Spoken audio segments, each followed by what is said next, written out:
When it comes to stepping forward to a bow stance in Taiji Chuan, we usually run into not being able to step as far as we can or want to. And this is usually chalked up as a flexibility issue, but I find that it's more a strength issue. We need to develop more strength so we can squat lower on our back leg and extend that front leg further forward.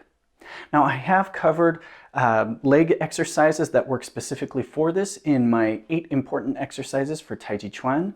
I have a video that you can work out with, but I found that even if we use that base technique of what I call the single leg squat, we're not able to get to the full depth that we need. So this is a quick way that you can train your single leg squat with some assistance to allow you to push that range of motion even further and develop even more of the muscle to be able to support a longer step.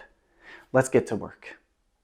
To begin with, you are going to need something to support yourself that is a good height to allow you to squat down. So I just using something like a bar stool or a bookshelf that can support your weight. Now, the other thing you need to make sure is don't rest on anything that's going to tip over. So I don't suggest using a regular chair with a chair back. That may tip towards you and cause you to fall, and make sure that your shelves are supported so that they don't tip onto you while you're training. Now, you're only going to need one side for support, and we want to think of this as whichever leg we're squatting on, we're going to support ourselves with the other side. And it doesn't matter about how high we raise this leg, we just want to make sure that it stays off of the ground.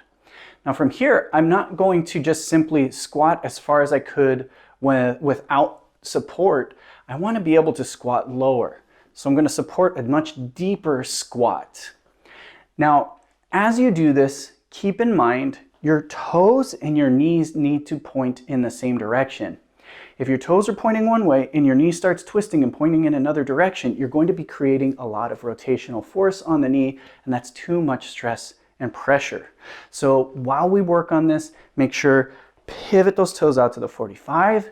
Make sure you have when your knee bends, it bends in that same direction. And then squat, assist, and then back up. Nice and slow. Go as low as you can. Even lower than you would if we were doing the Tai Chi form. Because as we do this, we're building up even more muscle in that range of motion. So you're really going to feel this in your quadricep muscles. Being able to do this and work on this will allow you to step out much further when you're doing your Tai Chi form. So there you have it. Again, we're just doing a single leg squat and we're supporting ourselves so that we can get lower into that squat. Now that's the key, that's the important thing. It's not about how many you can do because that tends to shallow our squat, so we're not going to go as deep. You really need to push yourself to go deeper than when you're standing and just doing it without an assist. So you want to go and really embrace the burn, sinking down as far as you can and coming back up. Low numbers are fine. Do a handful, take a break, do another handful later, take a break, or just do upwards of 8 per session. And over time, you will develop that leg strength that you can start really extending out to get a much longer stance. I hope you enjoyed this video. If you want to learn more Tai Chi Chuan leg exercises, check out my 8 important exercises for Tai Chi Chuan video. I have more than just the single leg squat. There's ones that we can support lifting the leg when we're stepping forward, so as we're bringing it from behind to forward, as well as lateral motion. So let me know what you think, and I'll see you in the next video.